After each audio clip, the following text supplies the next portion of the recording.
Welcome to Eat This, Drink That. I'm Ryan Crosby. We're here with TV host and food eater, Ali Khan. Hey guys! Hey guys. And we are with wine and beverage expert specialist, Steve Greer, out of Denver, Colorado. And this is episode 10 with the boys. Ali, what is our Eat This going to be for today?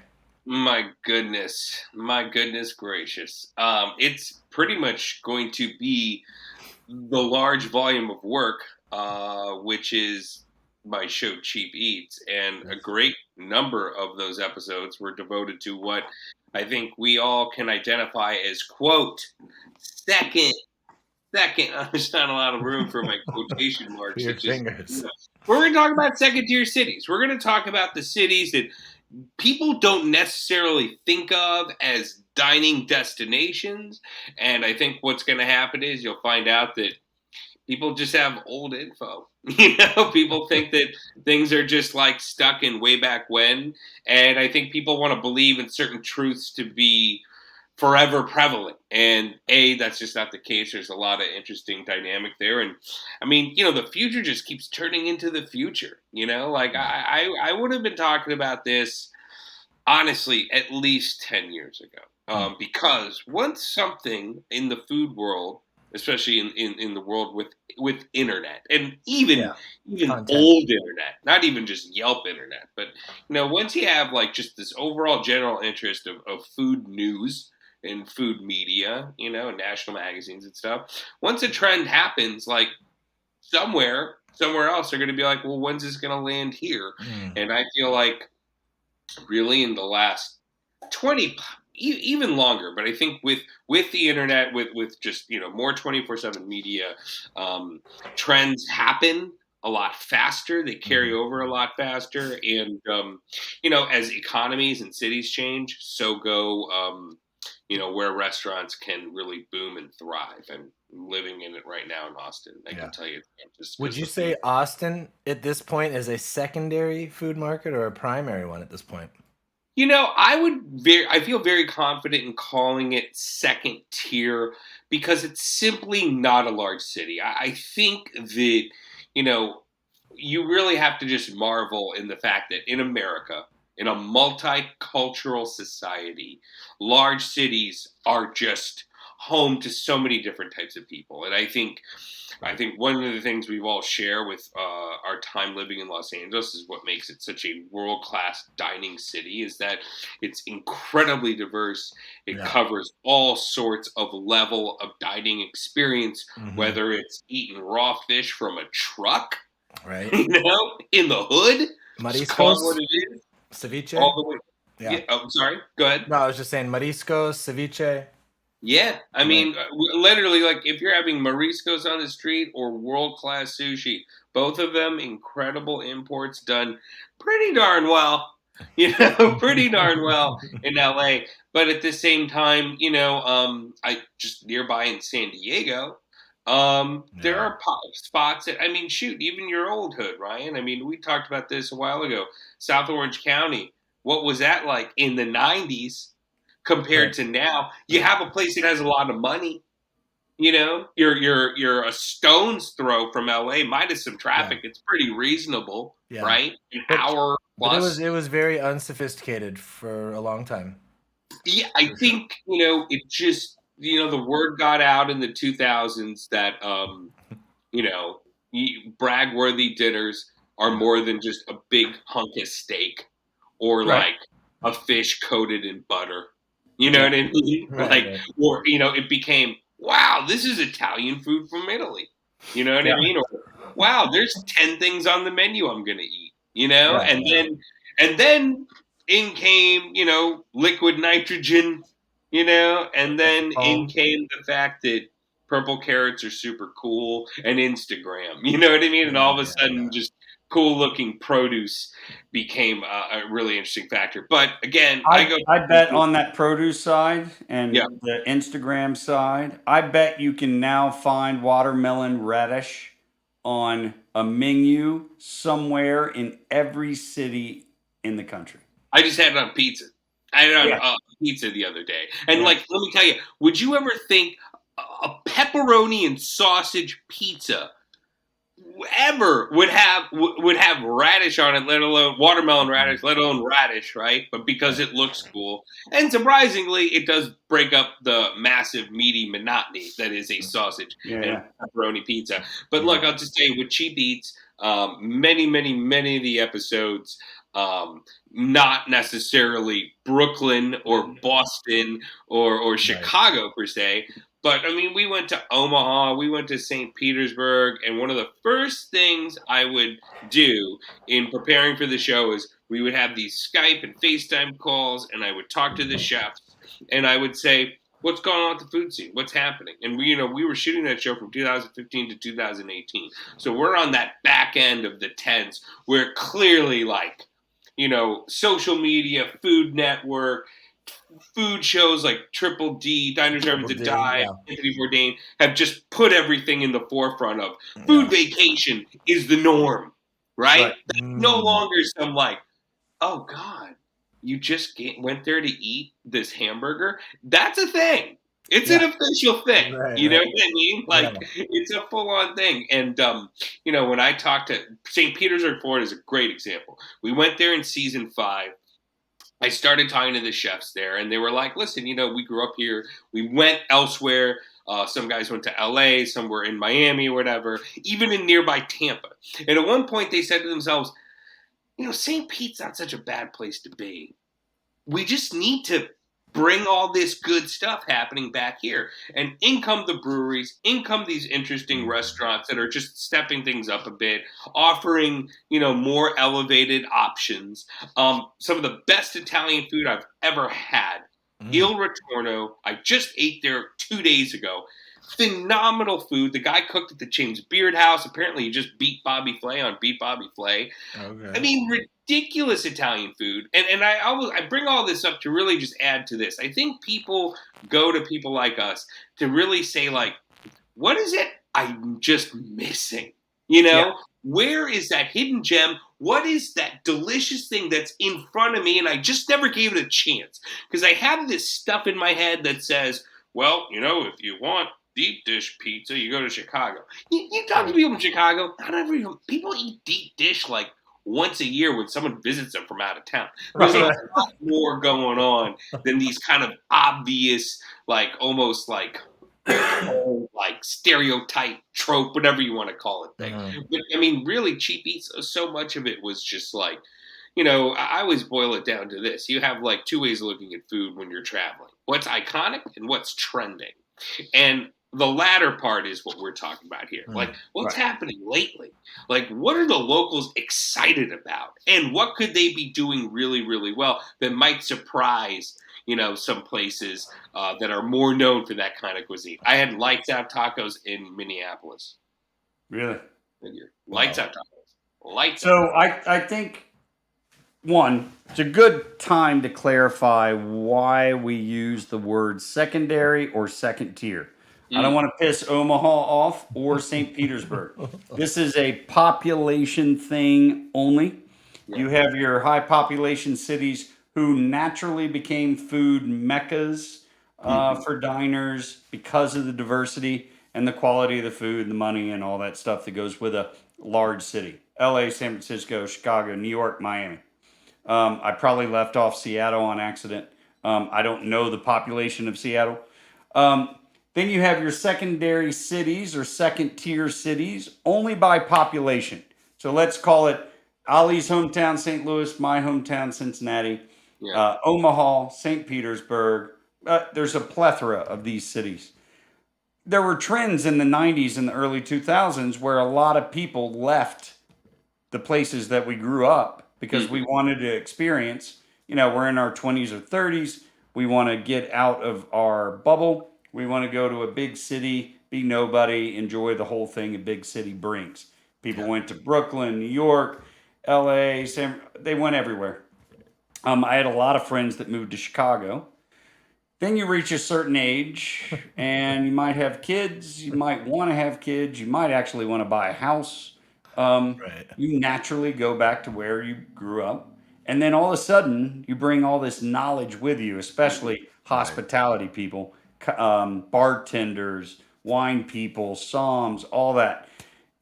20 years ago, or let's just say 5 years ago, you would be hard pressed to see a natural wine or maybe even some weird Italian varietals in restaurants in St. Louis, Cincinnati, Omaha, whatever. All those Psalms and people started moving back. Now you're seeing more diverse wine lists, more diverse menus, watermelon radish on pizza. I had my own experience. Well, I go back to Cincinnati enough to where, I get to see that happening in real time, especially in a neighborhood I lived in for a long time called Over the Rhine. It's right downtown. It's exploded. It's not just Geta and eggs and Cincinnati chili in Cincinnati. People can travel there for other things. Louisville and Lexington are amazing food cities. Food. I had my own St. Pete experience. I went to hang out with friends who had just moved there from Atlanta. They lived at the very bottom of St. Pete, this little tip called Gulfport. I ate a lot of grouper sandwiches, like very, very good fish sandwiches. The mayor of Gulfport also sings in a band and would hang out at this one restaurant that at night became a place where his band would play. So you could eat with the mayor during the day and then go see him play in some, I don't know, Jimmy Buffett-esque band. It was The Jimmy Buffett vision is incredibly. I still have my golf tan. The Jimmy Buffett reference is spot on. It's spot on in ambiance. Yeah. Spot on. Yeah.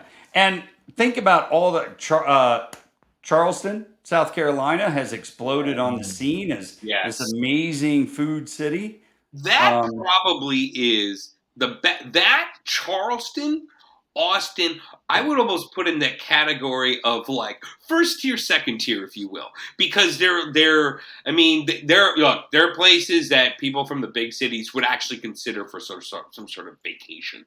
You know what I mean? Like, I'm in town for South by Southwest. Charleston is gorgeous. You know how many people from New York will even like move there, get some $3 million house on Rainbow Row? Like, there's an ocean, and it's small. But I mean, they've had they've had lights out restaurants for years. Not many, because it's a small city. But yeah, there are certain ones on there that are, with respect to like our hometowns, like Cleveland and St. Louis, like they try, and there's some moments here and there for sure, and they were never like totally devoid of any kind of dining.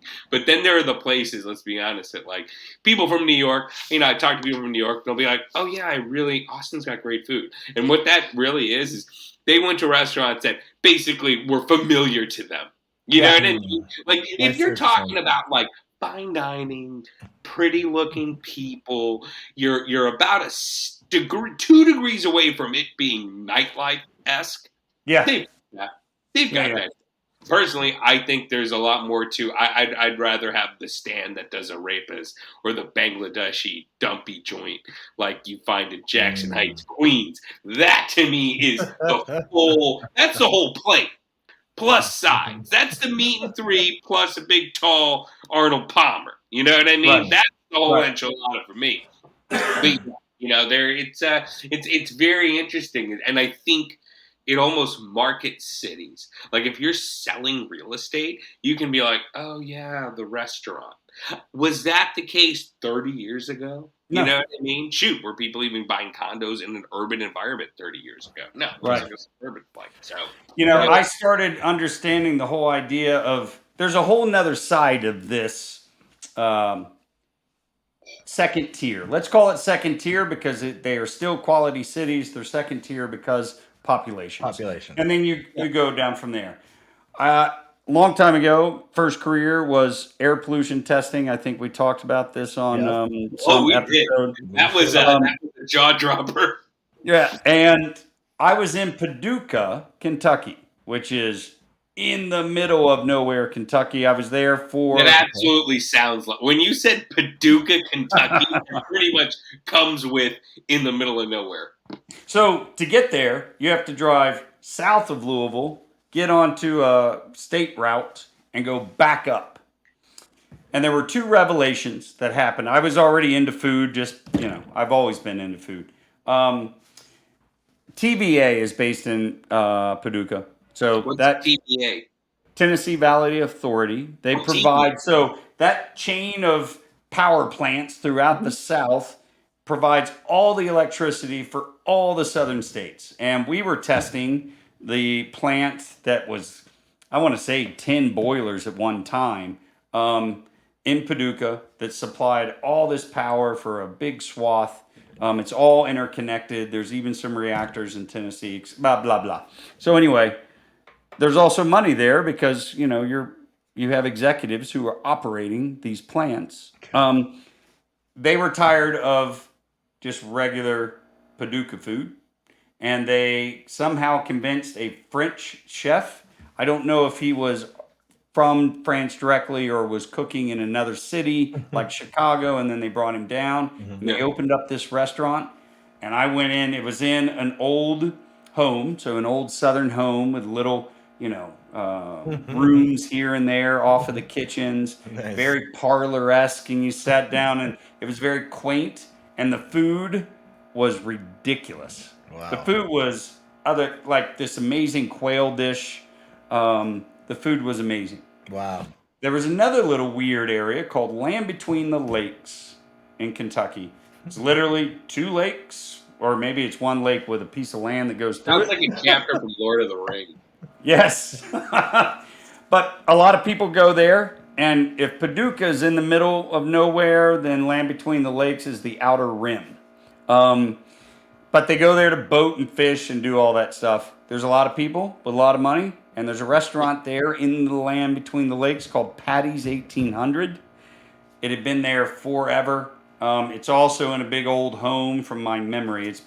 This is in like 93, 94. Mm-hmm. Pork chops that were, some local farmer that Yeah. raised these pigs, probably a heritage breed. Everything was butchered on site. Beautiful, 2-inch American style. So we need double the amount of food on our plate. Oh yeah. So big, giant 2-inch pork chops. The food they did these rising bread loaves. This was my favorite part. Pork chops were great, but they took clay pots, flower pots, and they put the bread inside. It ballooned over like a flower, and then you just kind of pulled it out of the flower pot with homemade strawberry butter. Hand churned, Wow. fresh strawberries. Was it like a really whipped butter? Yeah. Nice. Yeah, very Yeah. whipped. Yeah. Not overly strawberry flavored. Yeah, but it was there. Yeah. It was amazing. This bread, this is 27 years ago. I still remember the bread. I remember the pork chop, but I've also had great pork chops all over.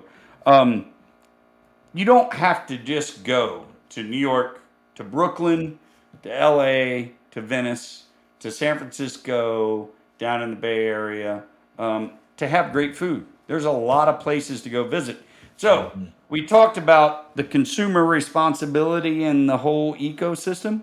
Right. That's also our response. Let's start hitting some of these other cities like Cincinnati, St. Louis. Yeah. St. Louis has had that little Italy on the hill for, I don't know, since the beginning of time. Yeah, no, and it's a very unique kind of. So that would we call the iconic, right? So being from St. Louis and for many years going back to visit, living in LA but coming back for the holidays and stuff, you would start to hear about certain restaurants, and literally the chef resume, the origin of the restaurant would be like, I went to the Culinary Institute of America. I was working in San Francisco, and then they came up and opened up shop in St. Louis. And they would either really be very vocal and advocate for what their farm to table element is. A big start of it was the wine list and really getting kind of having more Californian wines and things like that there, not just it being like, an old dusty list of French wines. That's what all a lot of, the way a lot of this stuff functioned. A lot of this stuff too is very interesting is when you think about this whole second tier and stuff, you really have to look at what is kind of the evolution of the restaurant scene in America, which is big. But at one point in the 80s, the apex was French cuisine, was haute cuisine, was like Yep. the grand dam of everything, right? And then somewhere into the 90s, and this happens more in some cities more than others, it's been supplanted, and I'm totally stealing from Jonathan Gold. Sushi globally is now considered the it cuisine of we are going for it. You know what I mean? Oh, okay. Wow. Does when you get to the top of the mountain, it's omakase. You know, Okay. and I think certain trends have changed and moved on. I think the pantry has gotten more global, but that reflection of new thoughts and new ideas trickles into some of the dining options in places like St. Louis. And then in other places like Austin, it's far more rampant. Like it's Mhm. all over the place. Like you have, when people almost ask me about like what a quote good restaurant is, a suggestion. And then they'll go, well, what kind of restaurant is it? And I was like, well, if it's a contemporary restaurant, they'll have butter and soy sauce in the pantry. You know what I mean? It's not going to be like, hold on, guys. I think we're turning into a Thai restaurant because we're using ginger. Yeah. And or whatever. You know what I'm saying? Like it's just that all that stuff has changed. And I think like when you go to the super, and then it's just like, what are people really going gaga about? Like the whole food truck, food trailer thing automatically thrusts Austin and Portland Yeah. into Portland. the equation. Because what I think is interesting, and I was pretty skeptical when food trucks boomed in LA, because I was like, well, these used to be super cheap little spots to get delicious morsels. And now it's somebody's concept of like an overpriced cheesesteak, right? However, in Portland and Austin, it's a legitimate option for dining out, BYO, automatically kid friendly. Like I can literally take you to get pretty darn good, respectable pasta from a guy whose Italian accent was so thick I couldn't order over the phone. And I guarantee you, if you eat this guy's pasta, it's on my blog, Casa Golosa. You order the pasta from the trailer. He brings it to you. You can bring your own wine, and you're sitting there and you're just eating like legit pasta, like it ain't just spaghetti and meatballs. But it's funny. I think a big part of this whole second tier equation, we got to put cards on the table. We brought this up in an earlier podcast. I think Steve, you said, "Oh, Alice Waters is opening up a restaurant in L.A." What that reflects is the PR machine. And when you talk about all those first tier cities, you're talking about fine dining and PR money.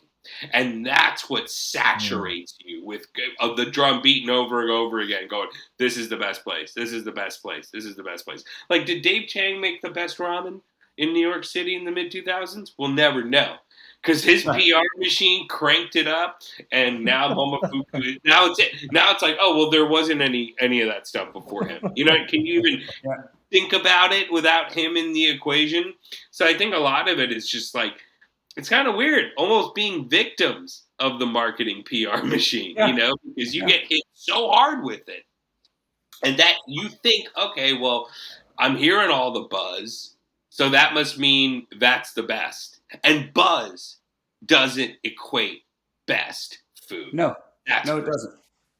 I always like to think of it, I mean, we should, as consumers and travelers and food people, also consider following the money and trends. So I remember a long time ago, Toyota built a factory in northern Kentucky, just outside Cincinnati. It's where the airport is. People are befuddled by that all the time. Why is the airport in Kentucky? Greater Cincinnati is 3 states. It's Indiana, Ohio, and Kentucky. Anyway, they open up this big plant. It's Toyota. You have executives that move in, executives with money, and executives who want high quality Japanese food. They brought a chef in from Japan, opened a restaurant up called Joanne's right by the factory. You had to drive to it. It was a destination restaurant. You weren't just downtown and you're like, hey, let's pop over here. That was the first time I had highly elevated Japanese food. And I was immediately hooked. And the flavors and the quality and everything about it. And this is early 90s. Those same things and trends are happening right now as Right. more factories are being built across the country. Raleigh, Durham is one of my favorite little weird cities. One, I was there on work. It's also an exploding secondary city because a lot of companies are moving there. I think it's might be tech now. It was technology, but not tech as we think of it before. I'm a big fan of Carolina barbecue, so obviously there was great Yeah. Carolina barbecue restaurants. There was just great, elevated, quality restaurants in this little place, Research Triangle Park in Raleigh, Durham. No one knew about it before it started pumping up with a lot of companies and people moving there. Minneapolis, you brought up Minneapolis. Apparently, this has become the medical hub of the country. So all the big insurance companies, It is everybody's moving insurance, there. yeah. Yeah. So it's become the epicenter of the medical world. And as we know, medical industry is a fairly large industry. There's a lot of money there. So it was one of my favorite airports I ever went into, and the highest quality of food I've ever had in a Oh, wow. airport was in Minneapolis. Oh, Yeah. interesting. Yeah. So I've always heard about Omaha. I still haven't been. I've heard the whole Omaha's good. farm I've to been there. table. You know, it's funny. You can play the name game. I've been to a lot. Haven't in the Dakotas. Omaha, first of all, we had a friend who moved back there. He's living downtown LA. His name was Rob Rager, and he called it Oma Happening. And I went to Omaha and swear to God, it was totally. I mean, I went to Des Moines that season. I went to a number of places. But Omaha, like I went to a fantastic French bistro there. I mean, that had everything. It had the look of Bouchon in Las Vegas. It had the look of Thomas Keller's bistro. Wow. They had it there, look, there's just places that, North Carolina has a number of cities that are actually doing pretty good. It's funny. In general, it's all boom or bust. And after years of doing cheap eats, when I would be like into a city, the biggest way to kind of rate the food scene or just the vibe of the city is look at downtown. If you see cranes, you're in a place where things are happening. They're Right. building buildings for white-collar jobs. The money comes in, and people have an expectation.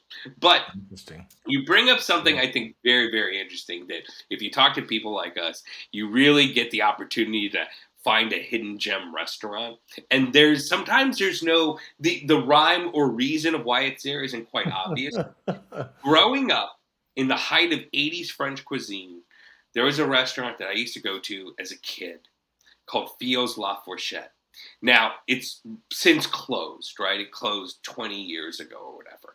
But that was a restaurant where I first would have chocolate souffle. I ate pate. I ate shellfish. I ate things that most children would never eat. I ate all this stuff. And it's just in my memory. And of course, when it's in your memory, it's very hard to ever shatter how good it was. Very odd. There is a Facebook group called the Lost Tables of St. Louis where people, it's just it's like nostalgia porn. Wow. People just flood it with like menus and pictures of old, long gone restaurants, right? They put up the menu of this restaurant. I was looking at the menu when I was 9, 10 years old of all these like wonderful, French dishes. The guy was Swiss French. And what's interesting is the Facebook group has all the biographical information of this guy. And it turns out he's a chef from Europe, whatever. He was cooking at Vail. And this wealthy person from St. Louis was like, listen, I'll give you some money. Open up a shop in St. Louis. He takes up on the offer. He goes to St. Louis. The New York Times, this is like 1985, wrote an article going, think you can't get a great meal in St. Louis? Think again. Now, Yes. Contrary to what you brought up, the Little Italy and even the white tablecloth Italian restaurants, here's this French restaurant that's getting props in the New York Times. And it just happened to be there. And the weird part was it was actually near the mall. It was like basically in the mall, but it was just this lights out. Wow. You had to order the chocolate souffle as soon as you ordered your meal.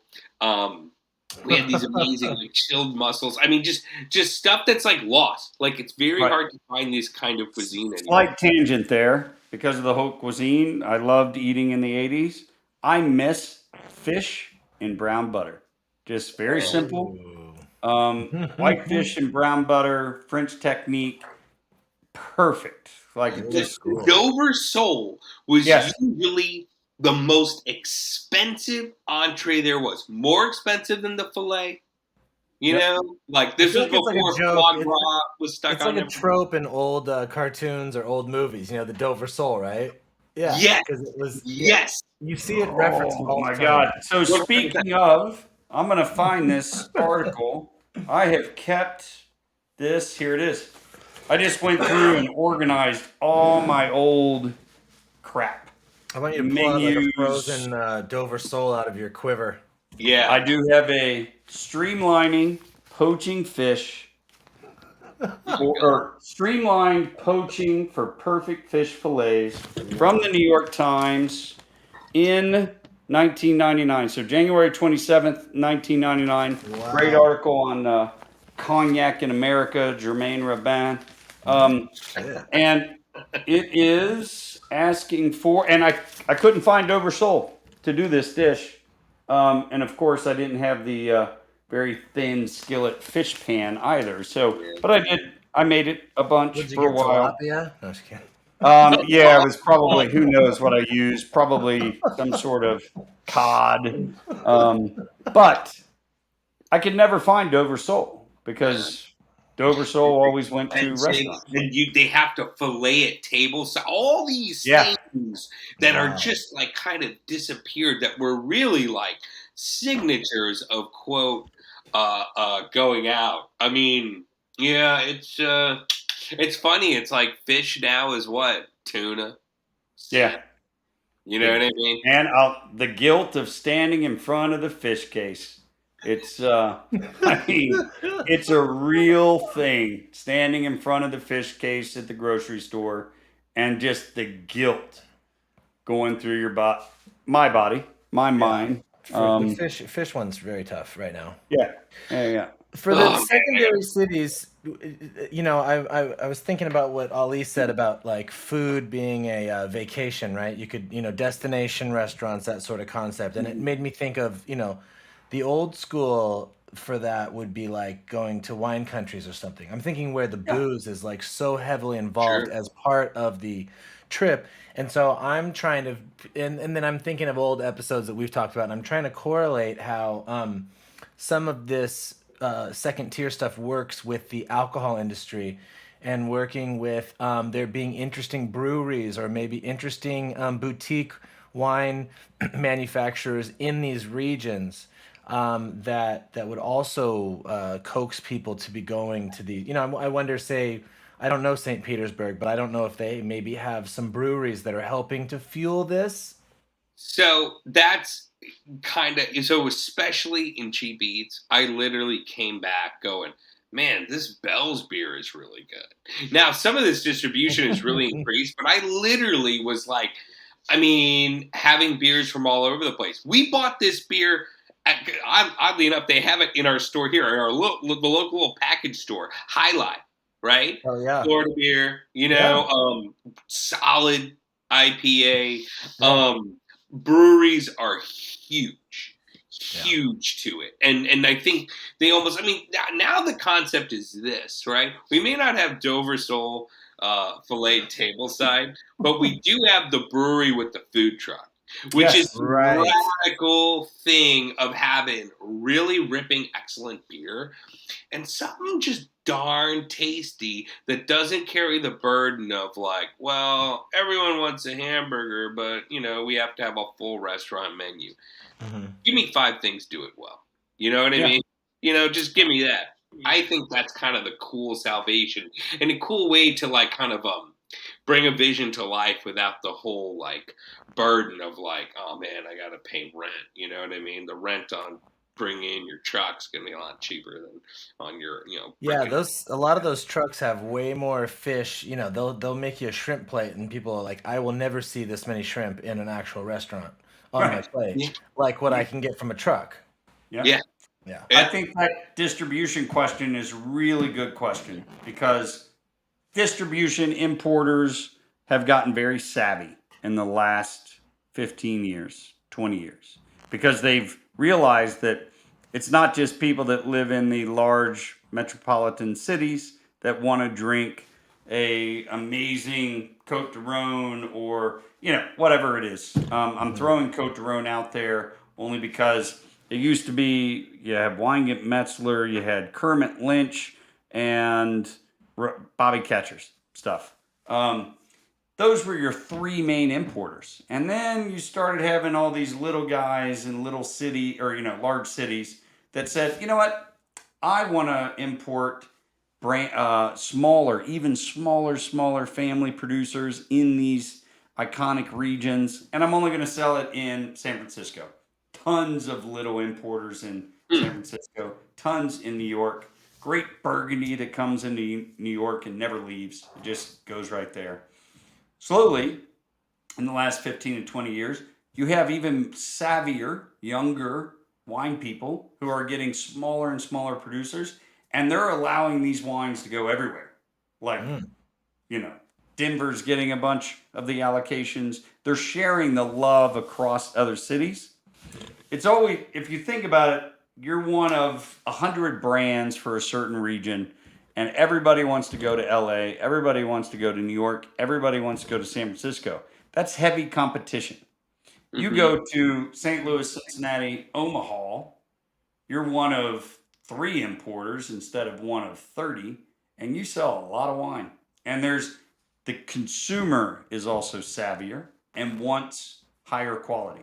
They just don't want jug wine from Modesto. They want high quality wines. They want high quality beers. Long time ago, Coors never came to the East Coast. I think there was a thing about it never went across the Mississippi. Fat Tire was that beer in the 90s. Yep. I had a friend who had a friend that went to Colorado and brought me a 6-pack back of Fat Tire. Bell's did not leave Michigan at all. Yeah. And I knew Bell's from vacationing up in Traverse City.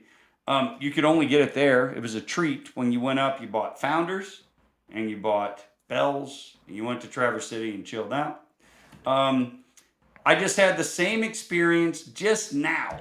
And I tried to get this beer into LA a long time ago.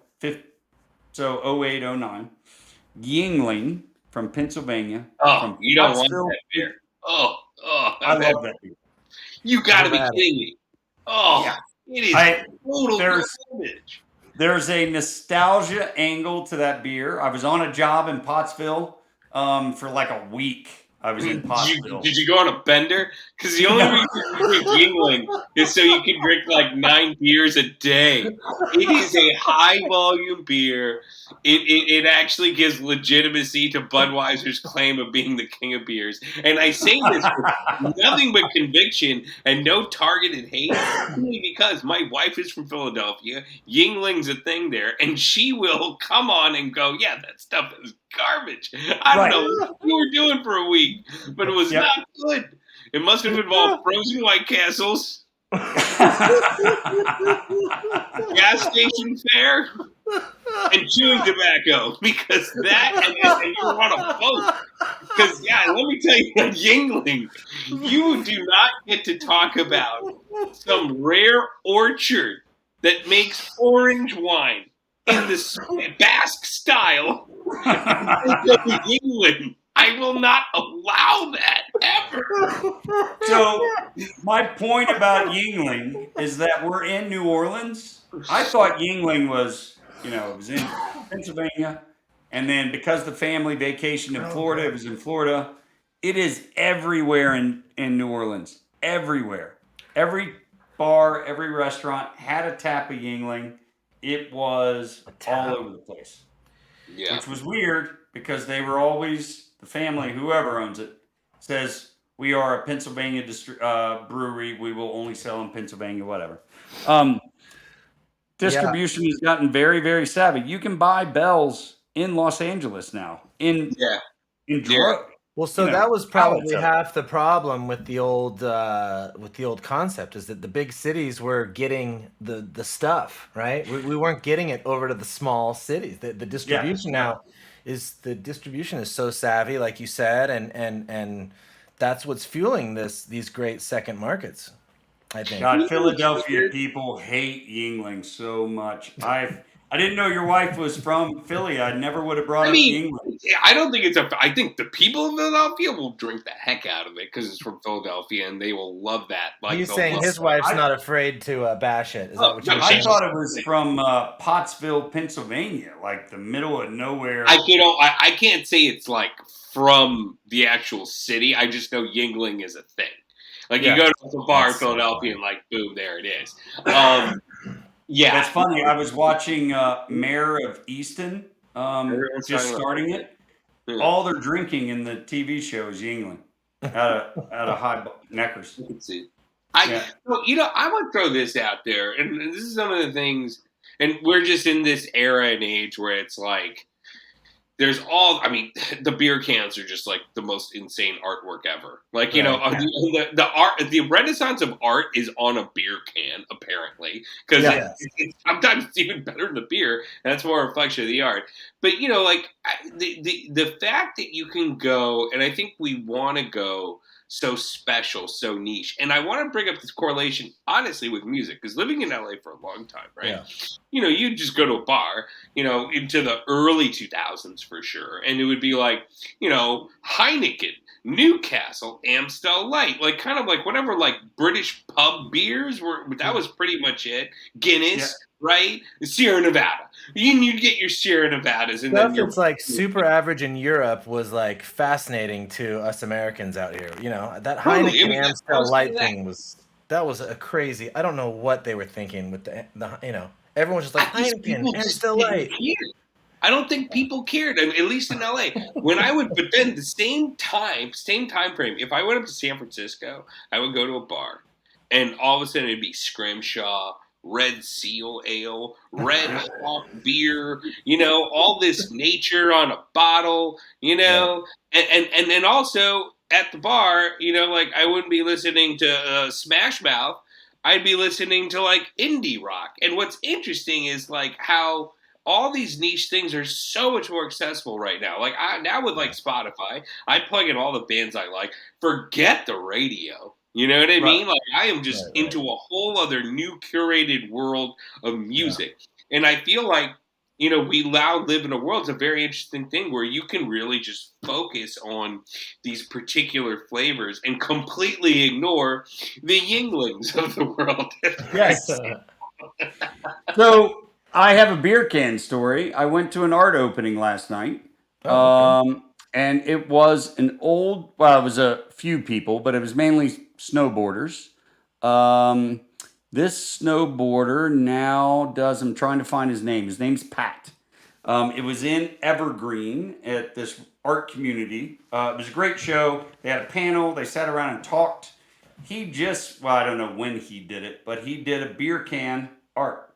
So he's a mural painter now. Yeah. And he does paintings too, but he basically climbs buildings and does murals around Denver and around the Front Range. He did a beer can, and it is a cool beer can for Denver Beer Co. for their Pilsner. And it's his art on that beer can.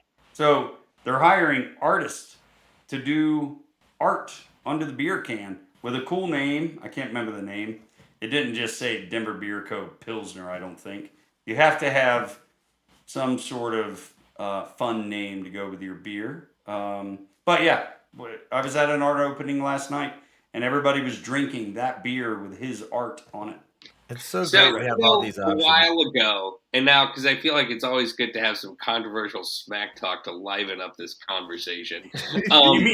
You mean the Yingling conversation wasn't enough smack talk? So remember when I got the that beer from the beer service or whatever? Strawberry malt milk beer, right? And I was drinking them. I was super excited because, it's cool. I got a bunch of beer for free that were interesting, like craft beers that I like, lots of different IPAs, coolest looking cans. And then I was drinking them, and I was like, man, like, want to like this more, but it's like good. It's not great, you know. And when you have a lot of good, not great, and it's heavy beer, you're like, ugh, no more of this heavy, you know. It's like the beer. That's definitely the music industry. I mean, there's like so many mediocre songs with like these beautiful people, perfectly packaged, great artwork, and then you hear this average ass song, and then you see some ugly guy singing the most beautiful song you've ever heard in your life, and it has no promo, and it's just the way it is, right? Like these modern times. Or maybe it's just like what you have access to. So in my thing, I started to actually realize like I am the most like when you live in Texas, this whole thing becomes like it's like Texas first. Everyone, like the Texas pride is out of control. I don't get it. I don't understand it. I don't want to ever accept it. Right? I will say this though: the beer's really good. The beer's really good. Now, I want to be open-minded and go, maybe the stuff that I got shipped was not, as fresh as it could be. Because obviously, if I'm getting beer from a local brewery here, I mean, it's kind of hard to beat that, right? That being said, those may have been stuff that was unsellable that they threw into, you know what I mean? Maybe they were having a hard time selling it. I don't know. I mean, like, here's the thing. Two things. I was tagging the heck out of it on Instagram. I had a buddy of mine who's super into beer. He lives in St. Louis. He was like, I love that brewery. It's super good. I had people, like, I got a lot of good comments back. People were like, oh, yeah, that beer is great. Da, da, da. So that was in St. Petersburg. And a number of the beers I had were from Florida, from Miami, actually, right? Untitled was one, too. Yeah. And we went to this, like, cool, like, sports bar, beer bar place our first night. And they had this gimmick where, like, you get a bracelet and then you go to the tap and you can basically pick whatever beer you want, right? And they had, like, 6 beers. And I totally was like, oh, there's all the beers that I got from the delivery. Right? So I'm drinking them, and it's kind of controversial, but I'll just say it. Like, I think, like, I don't know. I think the beer in Texas is really, really good. Like, it's, I still like some other ones. Like, I love Deschutes. I love Bell's Hazy. But, man, and I think some of the beers that I'm having here are literally just like, I don't think they have any distribution. You know what I mean? Right. They're just kind of like here, but like it's like just lights out, really, really good. Nice. So yeah, Texas is better than Florida on the beer tip. Yeah, shots fired. Love it. Not the grouper though. If you want fish in a bun, Florida wins that. For secondary cities, Ali, did you notice the secondary tier sort of stuff? Are they doing a lot of regional stuff, or is it transcendent? Are you saying you're going to find a good steakhouse there, or are you saying are they tapping into the regional aspects of their? I have to add that we did have some limitations because we're doing a show called Cheap Eat, so everything's budgeted and stuff like that. Yeah. I think, though, that being said, not every second-tier city is lights out. I think that there are places like Louisville and Charleston, which are actually interesting because it's not some Johnny-come-lately. Those are actually old cities that have old money. In the case of Louisville, there's a culinary school there. There used to be a big one in Charleston. So there is like kind of like a tradition of food there that I think, again, you have chefs, good chefs do their homework. They research, they travel, they see what's going on. They taste other things. I mean, chefs are like, I think that's one of the best things, especially I think works so well with, say, Anthony Bourdain's show is like, this guy like knew people. He knew people in the business, you know what I mean? And then people in the business like, oh, hey, what's up? Let me hook you up. And it's just known. Like, a buddy of mine's a chef, and he went to go see Sean Brock in Nashville, and he was like, Jesus, stop, enough. They just send you stuff. They like to go to town or whatever.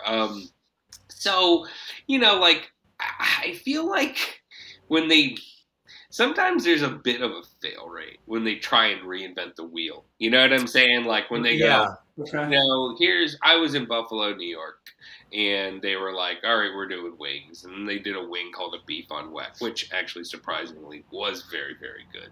But like, the old places are just the old places. They just kind of do their thing. And you just have to appreciate it for what it is. whether it's super good or not. I think what's interesting is when you talk about second tier cities, you're talking about chefs and restaurants that are daring to raise the bar, daring to take customers to an experience that they're simply not accustomed to. St. Louis is a perfect example. It's such a red sauce Italian town. They have their own kind of brand of Italian American, which is just like, how much Parmesan can you fit on? I mean, literally one time we went and got a salad and my wife was like, it was covered in cheese. Covered in mozzarella cheese, and my wife salad? I didn't order. Yes, exactly. Spoken like someone born and raised in California on a salad. And my wife literally was like, "Oh, there's all this cheese on the salad. I didn't know it came with cheese." He goes, "Oh, well, you should have said something." As if when you order a salad, it obviously comes with cheese. There's That's to be honest, and I've known Steve. You know this. There is a thing, like I tell you, in the Midwest, it's like it's not just portions. Part of it is just like, how are you fitting like all this meat in here? Like that, we went to an Italian joint that had this chef salad. It looked like a hoagie exploded. I mean, and they dare call it a salad. So when you have a restaurant that's like, listen, we are so some of the items are vegetarian. You know what I mean?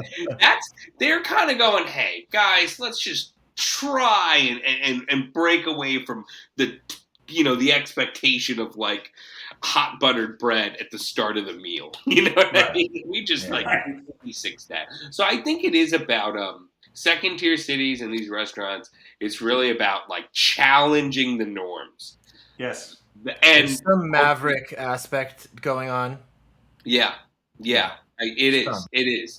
In fact, this one place, Gerard Kraft, his first restaurant was called Niche. He was just, it's so funny because I ate there and I was like, well, I have all kinds of farm to table and I was going up to San Francisco all the time. I didn't need to eat that cuisine. I needed to eat the salad with a ton of cheese on it because that's what I could not get in LA, right. You know?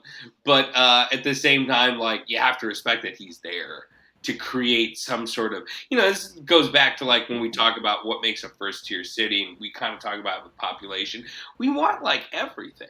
You know what I mean? Like you want the Ethiopian joint on Fairfax and you want the chef who's like on TV. You want both. You don't want one or the other. You know what I mean? To be like, this is what's really happening. Yeah. Well, we're running long on today's episode. It's a great topic. I mean, there's so much to untap. I love the stories of wealthy people flying out exquisite chefs to open their own. I mean, that's just the best. I love that concept. It's so great. They did. They did. So yeah, and perhaps we can get into this more if we're inspired in the future. Get some more second tier stuff, but we should pull up some of the I'll show you the menu items and some of these old school dishes because they truly are lost right now. They are lost in time. You know what I mean? Yeah, let's share that. Let's share the stuff when the episode airs. We'll do it on social media that week and share some of the stuff. Sounds great. Oh yeah. Cool. I even have an old menu from that wine bar restaurant I worked at in the 90s. Awesome. Very simple. Yeah. That'd be cool. Let's tie it all in with this, and that'll be great. I love this. I love this concept, and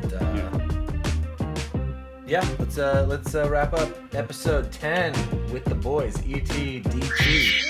Woo-hoo. Lots of stuff this episode. Congrats, guys, gentlemen. Yeah, and we'll talk soon. Awesome. I'm gonna make your soul, and then we'll make it with tilapia and tell people. Yes. Tilapia, no. Bye, guys. All right.